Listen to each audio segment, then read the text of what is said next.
A seguir, assista ao programa Money Report, com assuntos que importam para você e para a sua empresa. PNC News. Informação que gera valor.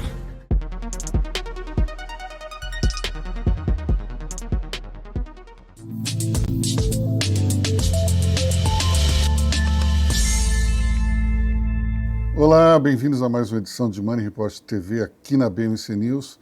Hoje nós temos uma mistura muito interessante. Nós temos mercado de alimentos e bebidas, temos mercado de pets, temos também tecnologia, cybersecurity, tudo aqui nessa mesa onde todos vão falar, vão aprender, vão trocar ideias. Eu tenho aqui do meu lado a Raquel Vaz, ela é co-CEO da Global Fruit. Tenho também o Sérgio Zimmermann, que é CEO da Pets. E temos aqui Felipe Garofalo, que é CEO da Elitron. Elitron, que é uma empresa de cybersecurity. A gente está brincando aqui um pouco antes de começar, falando justamente de como é que esse mercado se expandiu bastante nos últimos anos, mas basicamente porque houve tantos ataques e as empresas se sentiram tão ameaçadas e começaram a perceber o quão importante era a proteção cibernética, né? Quantas consultas você tem assim por semana de empresas que estão preocupadas com o tema? Olha, realmente é um tema que ganhou notoriedade nos últimos tempos, nos últimos anos principalmente porque o mundo cibernético ele transcendeu o mundo digital e afeta inclusive o mundo físico hoje em dia, né? A gente teve já a primeira morte que foi relacionada a um caso de um ataque cibernético, então, e notícias o tempo todo surgindo de um ataque que acontece aqui, uma paralisação de uma empresa, de uma indústria, enfim, o tempo todo novas notícias surgindo e de ataques diferentes, ataques cada vez mais complexos, mais elaborados, até porque hoje existe o que a gente chama de Crime as a Service. Então, o criminoso não precisa mais ter um alto conhecimento tecnológico para elaborar um ataque. Ele consegue contratar ataques em plataformas de dark web para poder atacar outras empresas. Então, pulverizou muito o mundo de ataque cibernético. Mas é uma espécie de terceirização, então, do terceirização, exatamente. Então, o criminoso, ele consegue entrar na dark web, que é um mundo onde acontece coisas ruins, então tem tráfico de drogas, armas, enfim, o que a gente pode imaginar de coisa ruim acontece na dark web, e hoje na dark web tem plataformas de crime as a service, então ele não sabe fazer o ataque, ele entra nessa plataforma, paga ali algumas dezenas de dólares, e ele tem uma plataforma como se fosse uma licença de uma ferramenta para atacar outras empresas. Que incrível! E a tecnologia, ela sofreu alguma mudança com a introdução da inteligência artificial? Tem gente que, por exemplo, usa a inteligência artificial para aprimorar os ataques? Com certeza. A inteligência artificial, ela com certeza ajudou muito nós, né, do lado de consultoria, as empresas para se protegerem, mas do lado do criminoso não foi diferente. Hoje, a gente fez testes em laboratório e foi com IA generativa, foi possível criar um vírus que é chamado de ransomware, que esse vírus simplesmente trava a empresa, então ele simplesmente entra no seu banco de dados, nos seus servidores, paralisa tudo, então ele criptografa todos os seus dados, impede você fazer qualquer tipo de operação na empresa. Então, como se tirasse do ar todo o seu sistema de tecnologia. E é possível criar esse vírus dentro da inteligência artificial generativa. Então, um vírus que antes um criminoso levava meses, talvez até anos, para desenvolver, porque é altamente sofisticado, hoje com alguns prompts falando que é por medidas para se proteger ou medidas de estudo, coisas como isso, já foi possível criar dentro da IA generativa um vírus de ransomware. Quer dizer que é uma espécie de democratização dessas tecnologias perigosas. Exatamente. Bom, falando em inteligência artificial, como é que ela tem entrado na Global Fruit? Como é que vocês estão utilizando essa ferramenta para melhorar processos?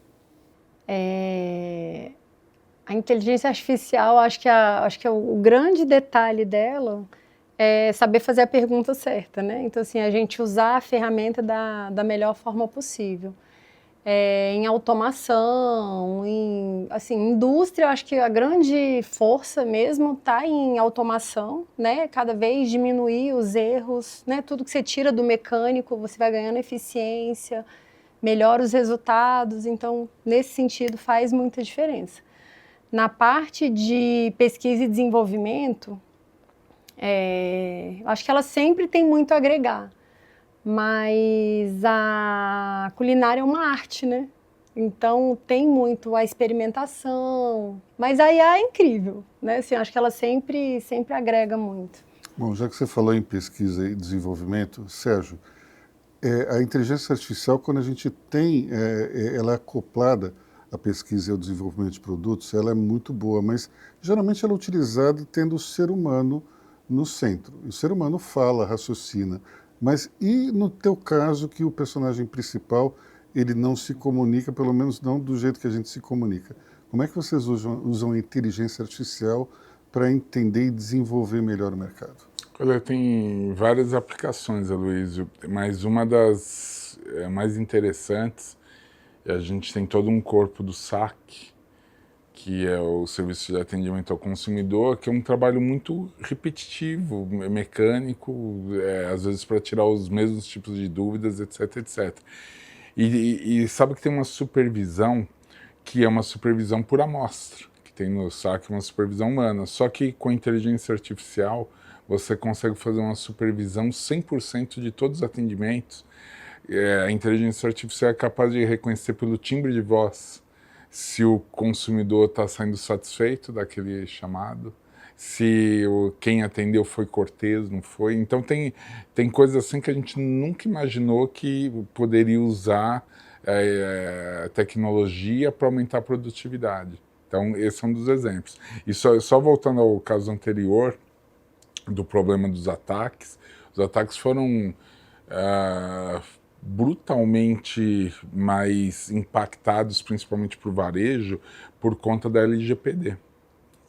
A Lei Geral de Proteção aos Dados, ela impõe multas altíssimas se vaza o dado de cliente, então por isso que isso acabou involuntariamente criando uma indústria milionária de ataques, porque sabe que o empresário, se não negociar, ele está exposto a um pênalti gigante das autoridades. Não, com certeza. Os ataques cibernéticos, eles cresceram muito. Assim, são porcentagens altíssimas e, com certeza, um dos grandes pilares é justamente a questão da LGPD, né? Então, às vezes as pessoas até acham estranho quando eu falo isso. Pô, você está falando que uma lei está trazendo malefício para a população. Infelizmente, é um efeito colateral negativo dela. É necessária a lei, ela é importante, mas ela trouxe esse efeito colateral, que o atacante sabe o preço da informação. Esses ataques de ransomware que têm acontecido, os criminosos antes eles extorquiam, falando, ó, se você não me pagar, sua empresa está travada, se você não me pagar, eu não vou te devolver o acesso ao seu banco de dados. Muitos casos, as empresas têm um backup fora, né? Às vezes o criminoso consegue encriptografar o backup também, outros casos não. Nesses casos que a empresa consegue ter acesso ao seu backup, às vezes ela perde algumas horas, ou um dia, alguns dias, mas ela consegue sobreviver. Então ela fala, não vou pagar o criminoso.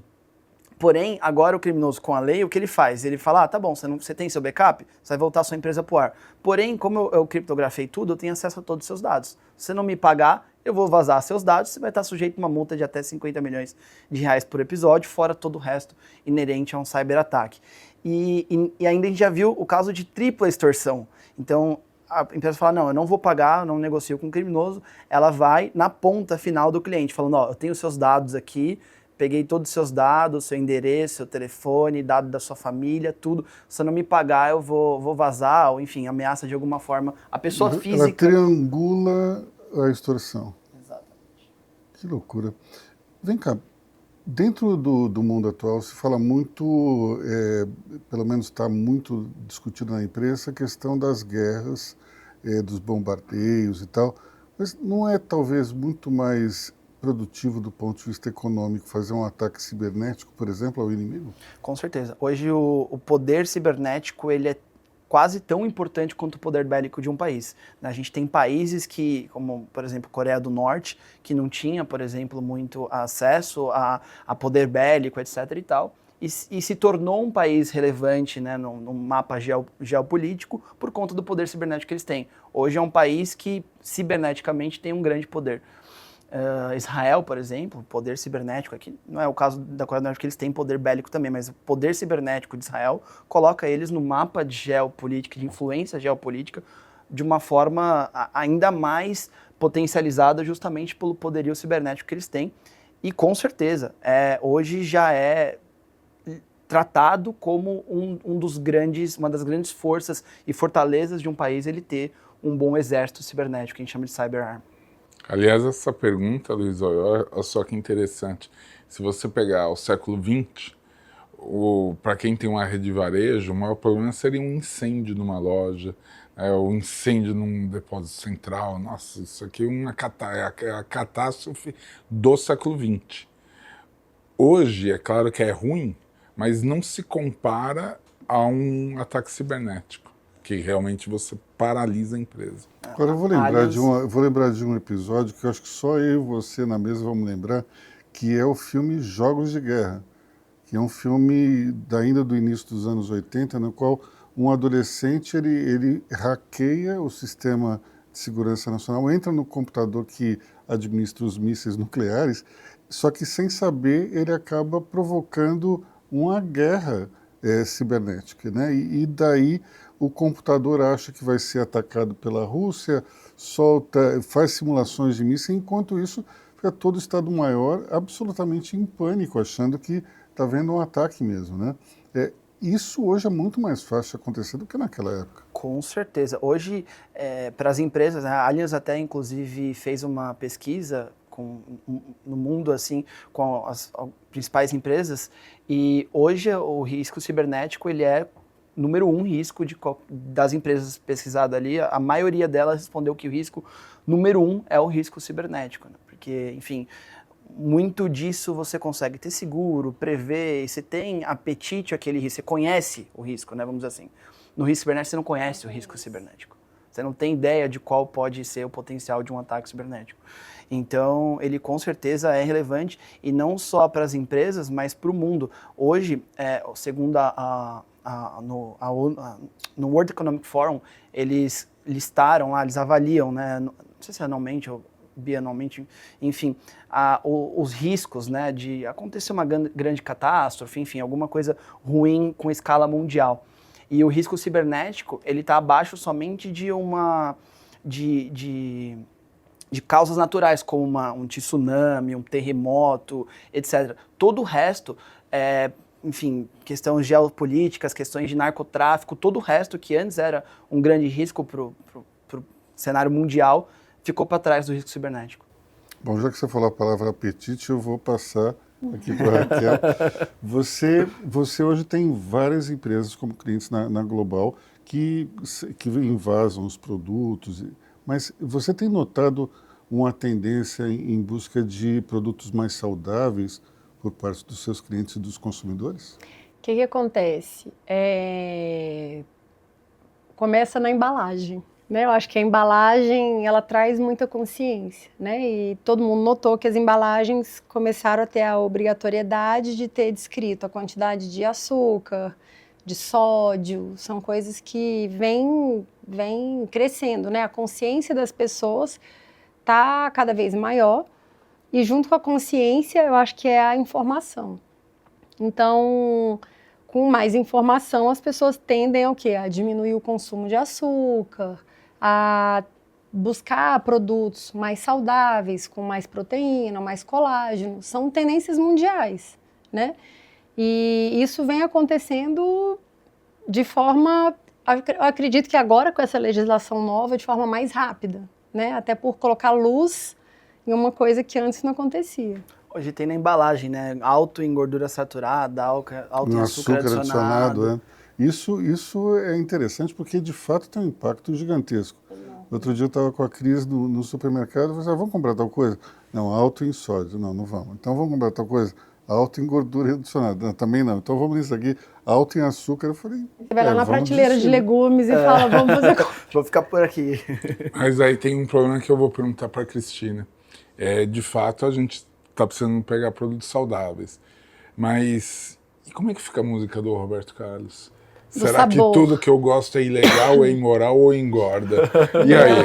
Conta E aí, pra Raquel, o nós. que você acha? Não, gente, nem tudo. É porque assim, tudo é muito relativo, né? Você consegue ter muita saúde. Por exemplo, a gente produz, né, o 100%, o suco 100% da Coca-Cola, né, o Del Valle.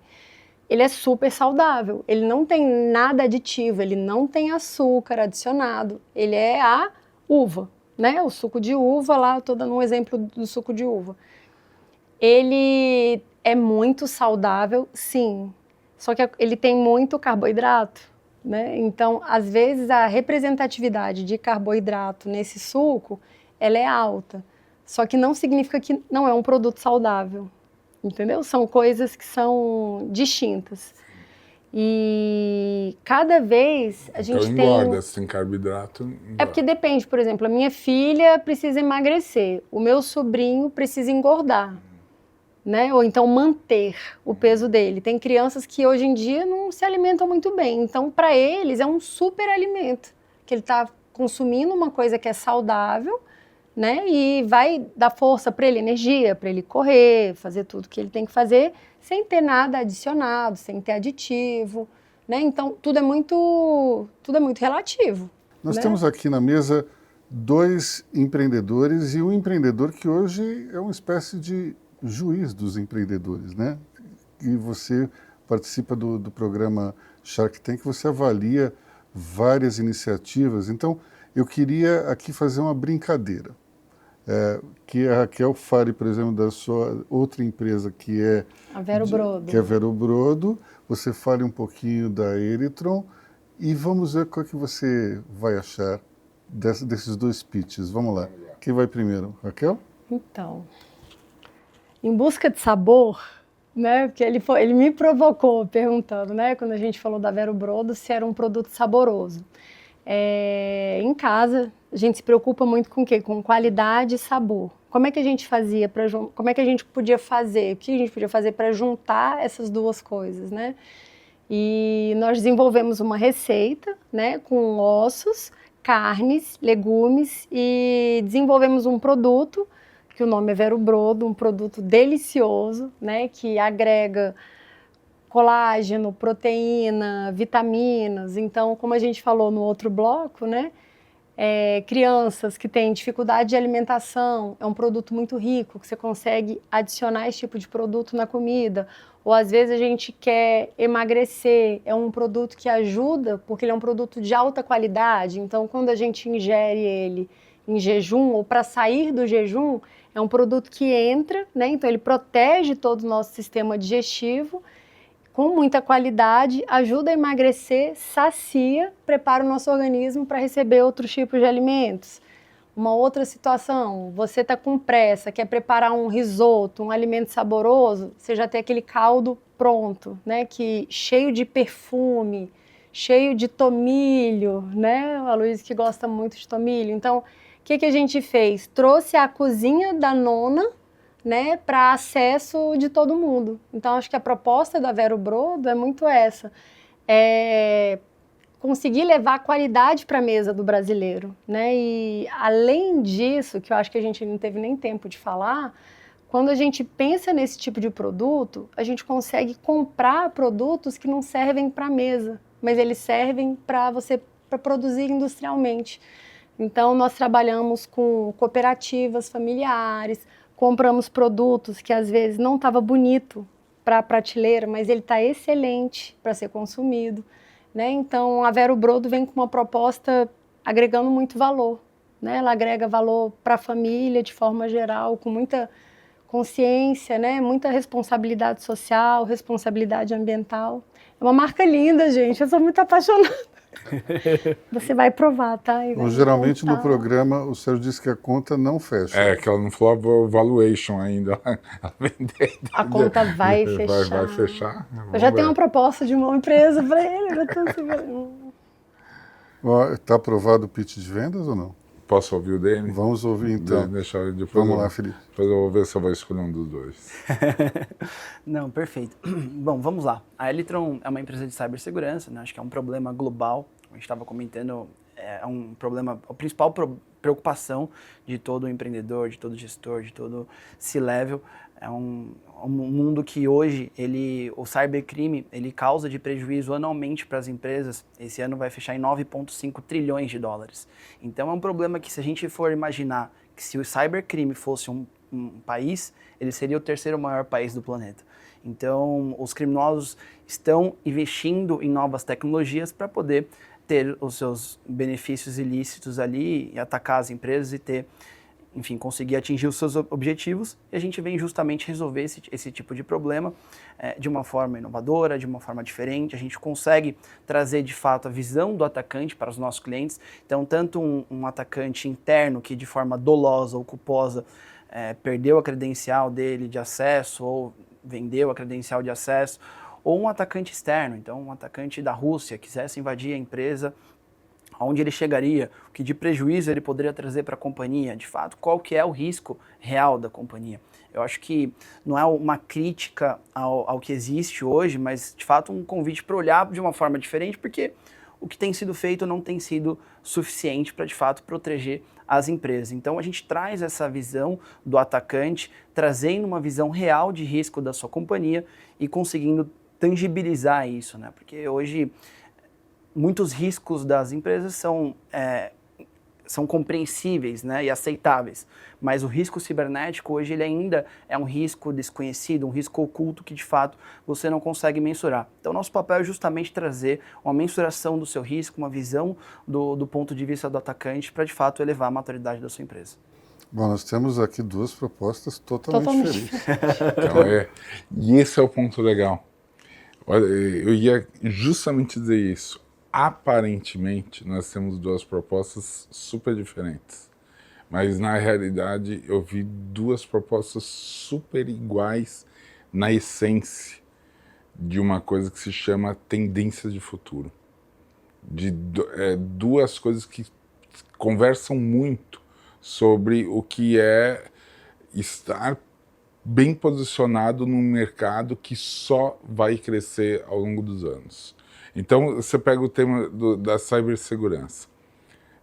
A gente está, embora já tenha andado bastante, provavelmente a gente ainda está no começo da curva de crescimento da cibersegurança, porque ainda é um assunto talvez mais comum nas grandes empresas, que já começa a afetar as médias e com o tempo vai atingir as pequenas e é um assunto que vai estar na pauta de todo empreendedor. Então, investir numa empresa de cibersegurança faria todo sentido, evidentemente, a depender do valuation, mas com o valuation correto faz todo sentido, como posicionamento perfeito. Já o caso aqui da Raquel é um caso que, se for verdade, que ela está dizendo, que é saboroso. Você vai lá em casa comer. Uma comida saborosa e saudável, que emagrece, que não corta jejum, que tem colágeno, etc, etc, é o sonho. E a gente está num momento de consciência populacional em todas as partes do mundo, assim, de que precisa ter uma alimentação mais saudável. Tem, assim, às vezes as formas de perder peso um pouco mais artificial, os Ozempics da vida aí, que não é necessariamente o jeito mais saudável de você perder peso. O jeito mais saudável, sem dúvida nenhuma, é uma reeducação alimentar. E reeducação alimentar tem tudo a ver com o produto que a Raquel falou. Eu posso fazer uma pausa? Pode. Foi interessantíssimo. Você falou a pura verdade. Você sabe, na rua você fala, toma Ozempic, toma Ozempic, toma Ozempic. Porque quem toma Ozempic fica com aparência de caveirinha, que é o que eles falam. Então, quando a pessoa consegue associar um produto como o Vero Brodo, que ele é rico em proteína, e o colágeno também é uma proteína, né? Uhum. Mas é um produto que ele é rico tanto em colágeno quanto em proteína. A pessoa consegue emagrecer, ela não tem fome, então ela vai ingerir aquele produto que tem baixo carboidrato, mas ele é alto em qualidade. Então ela consegue emagrecer com qualidade, sem ficar caveira, né? E ficar magrinho, né? Não, e que esse é o sonho. Então, é o ideal.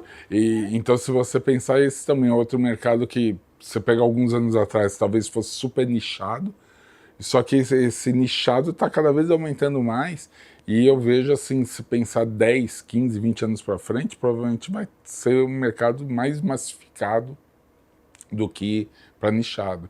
Então, também a depender do valuation e a conferir se é saboroso, que eu espero que seja, está gravado aqui, eu vou experimentar. Eu super investiria, parabéns aos dois aqui. Pena que vocês não foram no Shark Tank, mas a gente, podemos ir, hein? a gente Podemos tem, ir. a Vamos gente tem escrever. duas ótimas empresas aqui, de verdade. Assim, é bacana ver como vocês escolheram duas coisas de muito futuro. Olha, Sérgio, para a gente amarrar esse bloco, qual a importância justamente do pitch na hora de falar com o investidor? Isso eu acho que é uma coisa que os empreendedores geralmente não param para pensar e acabam tendo uma conversa que está muito mais no sonho deles do que necessariamente naquilo que os investidores estão interessados, né? Conta rapidamente para você que é investidor, o que realmente importa nessa hora? Bom, você tem a empresa, tem um negócio e tem um empresário. São duas análises separadas. Às vezes você pode ter até alguma ideia interessante com um empresário que você entende que ele não está com uma postura interessante ou não tem uma fala interessante. Numa situação dessa, seguramente não faz sentido nenhum entrar. Porque negócio bom com sócio ruim, o negócio acaba ruim. Agora pode acontecer o inverso. O negócio não é tão legal assim, precisa dar uma melhorada, mas o sócio é espetacular, o sócio tem uma cabeça boa. Aí tem chance de entrar, porque negócio ruim com sócio bom, você pode pular para um outro negócio, pivotar e ir em frente. Então, o comportamento do sócio é fundamental. E o comportamento num pitch, ele se dá pela segurança da informação, pela consistência da informação, pelo brilho nos olhos da ideia que você está vendendo, por você não falar coisas absolutamente soltas, desconexas, que você fala, pô, a pessoa está dando tiro para tudo quanto é lugar e não consegue conduzir uma conversa com consciência. Então, no Shark Tank, a gente grava 55 pitches, mais ou menos, e a cada hora tem um pitch que dura 45 minutos. E quando abre as portas, é que a gente sabe quem é empresário, qual que é a empresa, você não tem tempo nenhum para estudar antes, você não tem o material antes. Então a gente tem que estar toda hora tentando entender o que é aquele negócio e sabendo se a gente está dentro ou fora. E só uma última também recomendação... Também você vai ficando cada vez mais afiado, né? Vai ficando, você vai acostumando. Mas tem uma coisa super interessante, que o programa Shark Tank tem uma característica do Smart Money. E aí é que vai o erro de boa parte dos empreendedores que eu vejo indo para lá. Eles esquecem da palavra smart e só lembram do money. E aí eles vão fazendo um valuation da cabeça deles, do futuro, de depois de entrar o dinheiro, quanto valeria a empresa, e já querem cobrar do Shark isso. Não faz sentido. O Shark não vai entrar numa situação dessas.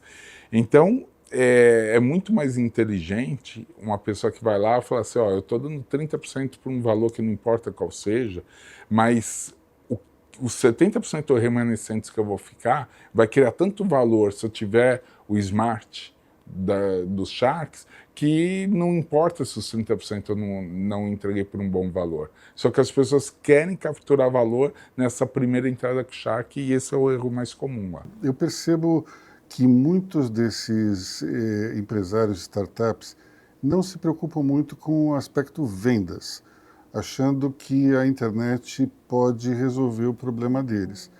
Você tem percebido isso também nas entrevistas? Eu acho que a gente tem as duas coisas. Você tem quem não se preocupa com vendas e quem só se preocupa com vendas. E são duas faces da mesma moeda. Porque para você ser empresário, assim, você precisa ter uma visão holística. A venda faz parte, o back-office faz parte. Se você vai produzir alguma coisa, a forma como você está produzindo, a qualidade dos insumos, a técnica que você está utilizando, a gestão de pessoas faz parte, a gestão de tecnologia faz parte. Por exemplo, tem gente que acha que é só tecnologia. esquece que o ser humano... A tecnologia avança pra caramba, mas as pessoas são as mesmas há milhares de anos. As pessoas continuam sentindo amor, ódio, ciúmes, necessidade de reconhecimento. Se você não souber fazer gestão de pessoas, não tem negócio que para em pé. Um outro erro comum que acontece, no meu segmento, por exemplo, são pessoas que querem abrir uma pet shop por uma única razão, porque adoram animais de estimação. Eu costumo dizer que quando a pessoa adora animais de estimação, é melhor ela adotar ou comprar um pet, mas não ter uma loja de pet shop, que isso não tem nada a ver com você amar animais de estimação. Então, quando você vai usar o seu dinheiro para abrir um negócio, você deveria ter uma preocupação em ter algum conhecimento da gestão do que vai ser esse negócio e você sempre se fazer a seguinte pergunta para si mesmo: por que eu, como consumidor, iria comprar aquele produto ou aquele serviço que eu estou vendendo? Se eu não conseguir ter uma resposta muito clara, que portanto seria um diferencial competitivo naquele mercado que eu estou querendo entrar, eu não deveria nem começar. Porque o fato de eu ter uma resposta, eu vou ter que pôr em prática, gerar essa percepção para os outros. Mas se eu abro uma coisa que vai ser mais do mesmo, você vai ser engolido e vai perder todo o dinheiro que você tem.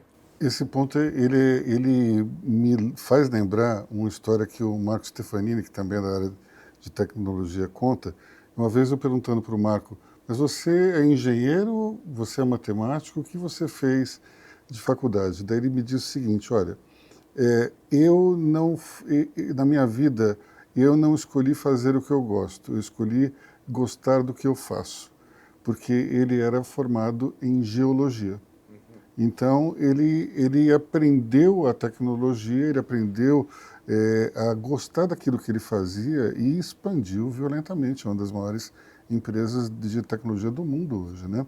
Então, é importante isso que você falou, não escolher um mercado porque você gosta de um determinado aspecto dele, não vai levar o empresário a lugar nenhum. E também, assim, você falou uma coisa muito que faz, assim, total sentido, pelo menos com o nosso negócio, né? Eu vejo muita gente querendo entrar no mercado e as pessoas não têm consciência do para trás, né? Assim, qual é a sua capacidade de entrega? Ah, você compra. Não, existe safra, assim, são muitos fatores que às vezes tem antes do produto. Qual é a sua capacidade de entrega? Então, assim, você fecha um contrato com uma grande empresa, você vai conseguir honrar, você vai conseguir cumprir? Você já fez conta, né? Assim, que eu vejo que muitas vezes, você sabia que o preço das coisas mudam, né? E assim, de uma safra para outra, muda tudo. Outra coisa, qual é a sua capacidade de crescer em tecnologia? Por exemplo, a gente usa uma tecnologia Tetra Pak. Se a pessoa quiser montar um equipamento Tetra Pak, você não é impossível com menos de 2 anos. Então, você está vendo assim, até para o seu crescimento, ele tem que ser planejado, você tem que saber qual é a sua disposição, o quanto que você consegue, a sua capacidade de entrega a cada ano. Até para você não sair atropelando os processos ou querendo ser uma McLaren da venda, sendo que você não tem capacidade de entrega, né? Então, eu vejo assim que a gente fala muito, né, voo de galinha, né, que a pessoa vai com tudo, só que não é sustentável, né? Então, todo esse back, né, todo esse planejamento, esse crescimento estruturado é muito, muito importante. Eu já vi pessoas investirem muito, gastar rios de dinheiro, assim, muita gente querendo, pelo menos na área de alimentos, né? E não é sustentável. Já que você falou em sustentabilidade, em crescimento sustentável, isso é importantíssimo para ter sócios. E você Sim. tem uma sócia muito especial na Vero Brodo. Conta pra gente. Temos. Na verdade, né, nós temos... Eu acho que assim, a minha principal sociedade, né, que é a mais importante, com toda certeza, assim, para mim, são meus irmãos, né, e a gente aprendeu dentro de casa que não existe sucesso se você tiver problema com a sua família, né, então, assim, nós já nascemos em uma família estruturada, então, assim, o que é importante para a gente? É transparência, é tudo muito certo, a gente começa é do começo organizado, né? Eu preciso fazer um disclaimer aqui para o nosso público, que é o seguinte, que é a filha da Janete Vaz, que é uma das fundadoras do Laboratório SEB, uma das mulheres mais incríveis que eu já conheci na minha vida, porque ela é uma grande empreendedora, e não somente uma grande empreendedora, ela consegue compreender a gestão de pessoas como ninguém, e o Laboratório SEB é um exemplo fabuloso nesse setor. Então, voltando. Essa é a nossa escola, né? A gente falou até antes, esse é um nome que a gente preserva ele, né? E toma muito cuidado, que a gente fala, a gente tem que ser intocável, né? Assim, a gente não pode brincar com uma pessoa que, se você ama e admira, assim, imagine a gente, né? E minha mãe, ela é uma grande estimuladora, né? Ela sempre impulsiona a gente. E um dia desses eu estava discutindo até o que é ser herdeiro, né? A gente participou de um evento no Itaú e eles falando assim, que o nome herdeiro se tornou uma coisa pejorativa, né? Eu falei, ser herdeiro é lindo, ser herdeiro é lindo. Por quê? Ele te proporciona sair na frente. Então, assim, se ela já remou até aqui, o que eu tenho que fazer? Preservar essa história, cuidar, né, para não ter problema, mas eu vou com muito mais velocidade, a não ser que eu seja muito incompetente, né? Então, assim, a gente aprendeu dentro de casa a fazer o quê? Fazer certo, né? A tentar várias vezes, às vezes não vai ser na primeira, continua tentando. Fazer tudo muito certo, pagar seus impostos em dia, a coisa mais importante, cuidar das suas pessoas, né? Às vezes você quer ter uma empresa forte, arrojada, só que você tem pessoas fracas. Então, assim, você construir um time sólido, que não te abandona, que é muito triste. Treinar e desenvolver pessoas na hora que elas estão no auge, né? E a gente nunca passou por isso, assim, de pessoas abandonarem, né, o barco, né, no meio do processo. E, pelo menos assim, na Global, a gente vem construindo uma história muito sólida, né, um time sólido, arrojado, que está com a gente já há bastante tempo. Então, eu fico segura e feliz para a gente começar esse novo momento agora com a Vero Brodo, né? E nós convidamos a Ivete Sangalo e o Daniel, né? E o Dani é incrível, nutricionista, então assim, ele valida, né, tudo isso, a qualidade, né, de colágeno, de proteína, dos legumes, que isso faz bem. E a Ivete, gente, eu acho que ela é a maior comunicadora hoje do nosso país, sem dúvida, né? Ela alcança, acho que todos, né? Não tem, é de criança a idoso, todas as classes, ela tem esse alcance, né? Se a gente lançou uma categoria nova no mercado, é muita coragem. É coragem. Porque, assim, o que é brodo? As pessoas não conhecem o que é esse produto, né? Então, a gente está apresentando uma nova forma de consumo, uma nova forma de alimentar. E outra coisa, se a gente estivesse vendendo álcool, vendendo qualquer tipo de produto que não é saudável, vender saudável não é fácil, né? Acho que a primeira pergunta é, sim, é gostoso? Que as pessoas têm essa dificuldade. E foi... Mas com razão, né? Sim. Porque essa indústria se esforçou em fazer tudo que era saudável ser ruim pra caramba. Aí criou um trauma.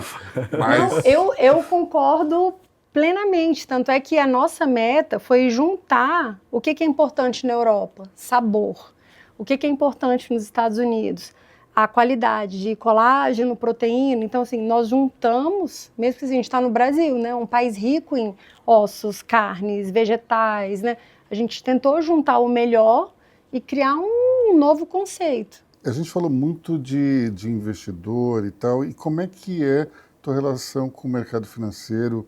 Porque um mercado bastante assediado, bastante analisado, e eu tenho certeza que private equities, fundos, estão sempre perguntando para você como é que é. Você já tem uma participação hoje na tua empresa que é de terceiros. Conta para a gente como é a relação do empreendedor com o investidor. Não, perfeito.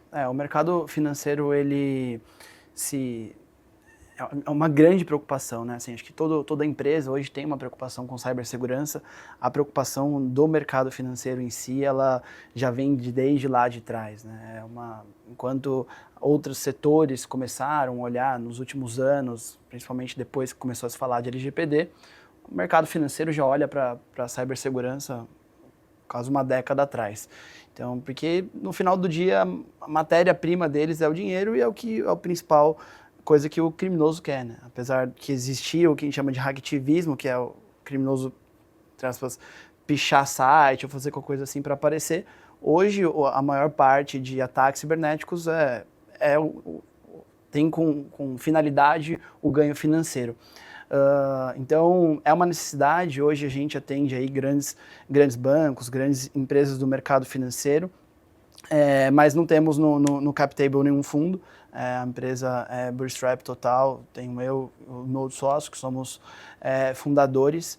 E, enfim, por diversas escolhas ali, até o momento não temos nenhum fundo, mas temos conversa com boa parte dos grandes fundos brasileiros, porque é uma tese que os fundos estão olhando cada vez mais para isso e investindo cada vez mais.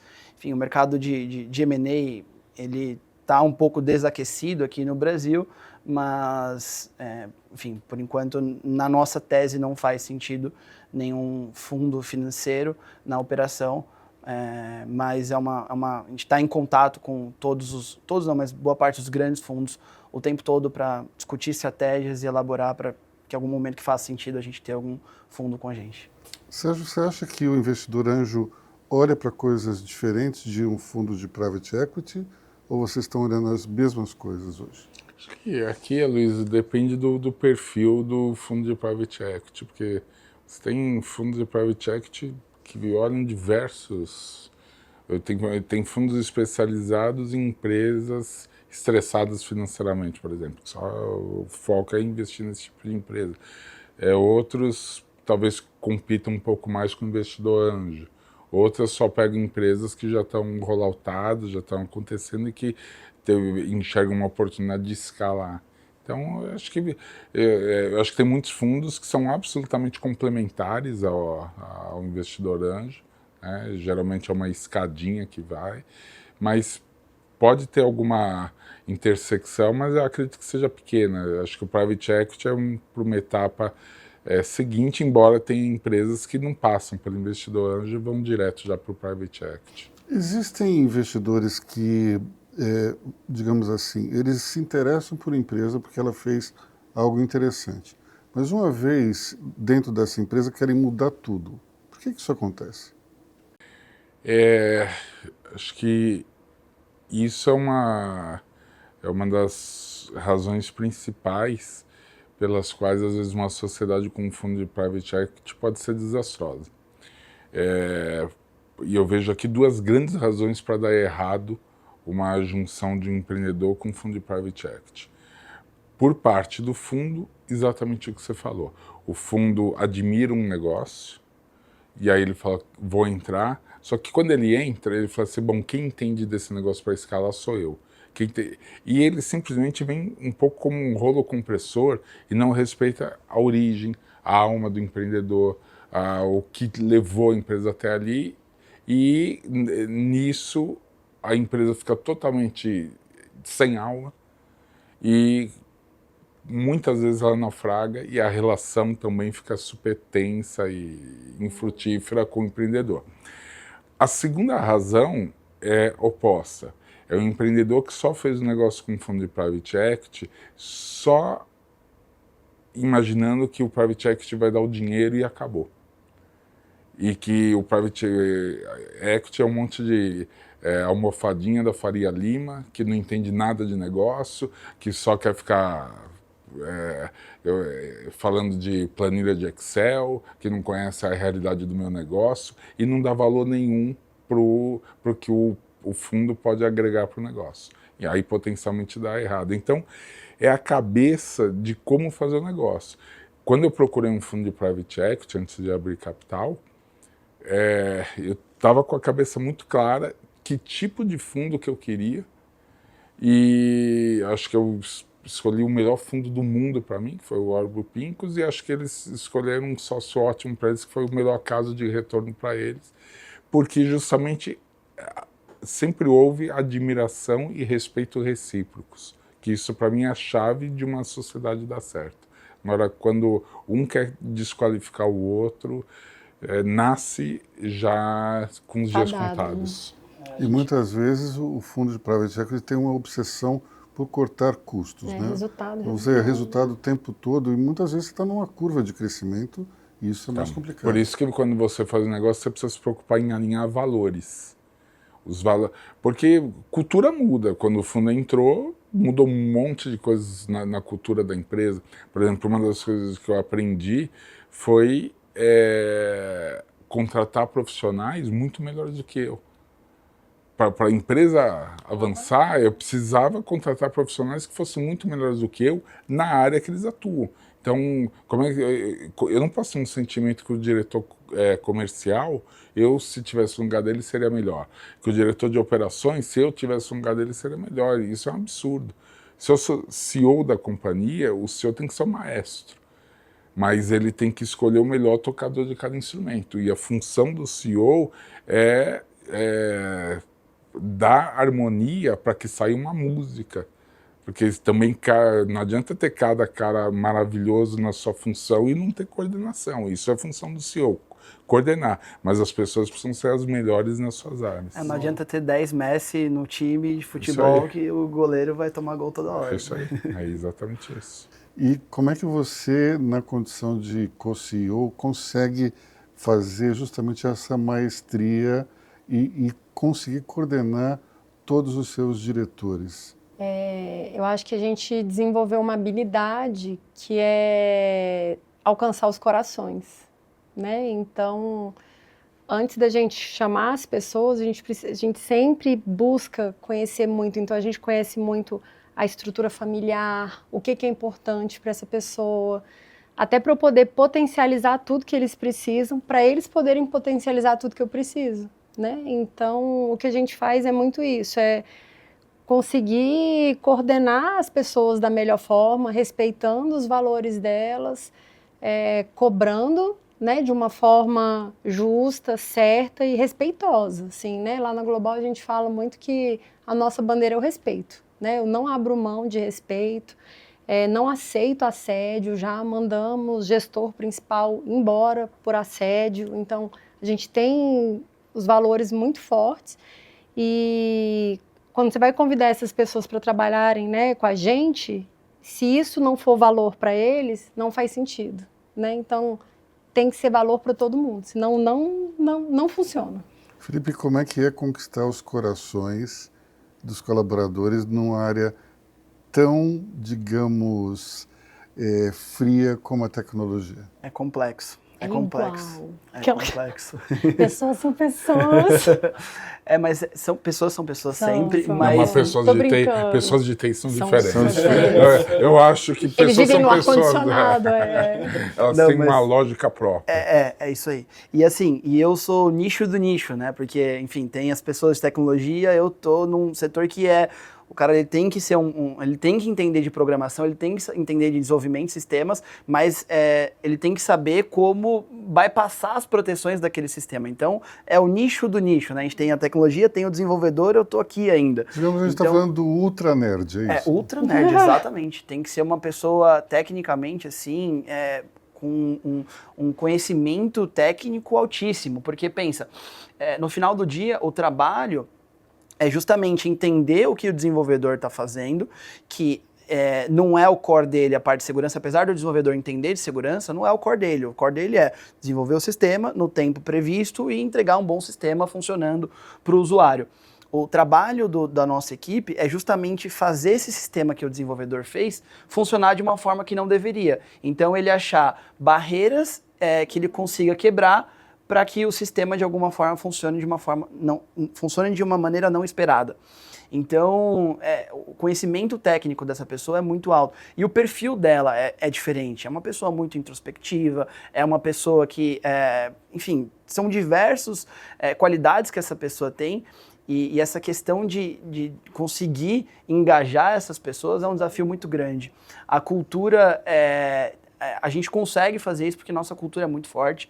Eu acho que um dos principais diferenciais da nossa empresa é a nossa cultura, o modelo que a gente vive, a gente cria competições saudáveis internas do time, então a gente cria rankings ali internos também, remunera por resultado, então quanto mais valor aquele meu funcionário entregar para a companhia, ele vai ser remunerado individualmente por aquele resultado. A gente também faz coisas fora da caixa, então todo ano tem a maior feira de cibersegurança que acontece em Las Vegas, chama Black Hat DEFCON, que, enfim, as maiores cabeças de cyber estão nessas feiras. A gente vai, leva o time palestra, a gente participa, a gente leva o pessoal para fazer coisas fora da caixa, como atirar de um helicóptero, enfim, atirar de ponto .50, coisas diferentes para a gente conseguir manter essas pessoas próximas, essa cultura forte e essas pessoas quererem estar do nosso lado.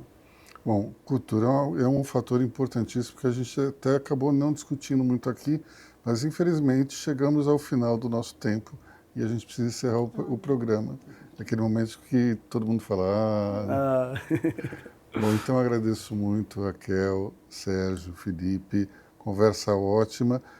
Sempre dá uma liga, é impressionante. A gente tem setores tão diferentes, mas no final das contas, empresário, empreendedor, todos eles têm sempre uma cabeça que é no sentido de olhar o meio copo cheio, de tentar resolver os problemas e seguir em frente, né? Nós nos vemos de novo na quinta-feira aqui na BMC News.